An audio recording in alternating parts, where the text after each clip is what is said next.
तो दोस्तों नमस्कार। आज फिर से आपका स्वागत है अवेयर इंडिया में। दोस्तों आपको आज मैं बताऊंगा कि अगर कोई तलाकशुदा पति अपनी पत्नी से पुनर्विवाह करना चाहता है, अर्थात कहने का तात्पर्य ये है कि अगर कोई मुस्लिम हस्बैंड है अपने पत्नी को तलाक दे देता है तो क्या वह पुनः अपने पत्नी से शादी कर सकता है? तो हाँ, बिल्कुल कर सकता है। मुस्लिम मैरिज एक्ट में इसके लिए कुछ प्रावधान दिए गए हैं।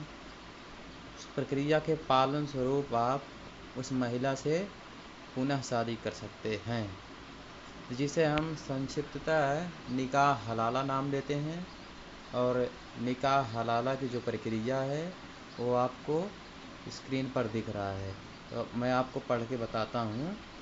कोई मुस्लिम पति अपनी तलाकशुदा पत्नी से तभी पुनर्विवाह कर सकता है जब उसने निम्नवत नियमों का पालन किया है।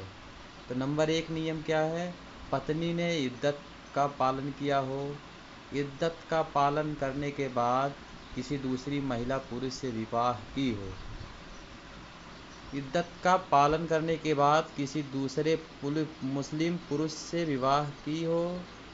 तीसरा नियम यह है, इस दूसरे विवाह के बाद संभोग हुआ है। तो हाँ दोस्तों, शादी होने के बाद अर्थात जो तलाकशुदा महिला है किसी अन्यत्र पुरुष से शादी कर लेती है, उसके बाद उस दूसरे विवाह में संभोग आवश्यक होता है। अर्थात कहने का तात्पर्य यह है कि उस दूसरी शादी में मुस्लिम महिला को सेक्सुअल इंटरकोर्स करना ज़रूरी होता है। उसके बाद चौथा नियम जो होता है, जो उसका दूसरा पति है स्वेच्छापूर्वक उसको तलाक दे दे, ठीक है। उसके बाद पांचवा नियम ये हो जाता है, तलाक के बाद इद्दत का पालन हुआ हो। इस प्रक्रिया को पूरा करने के पश्चात तलाकशुदा पति अपनी पत्नी का विवाह संभव हो जाता है।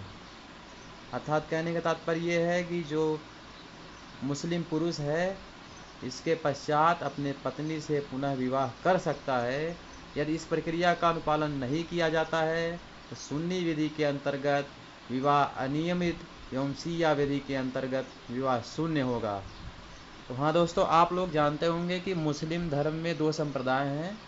दो संप्रदाय में एक सुन्नी होता है, उसके बाद एक शिया होता है।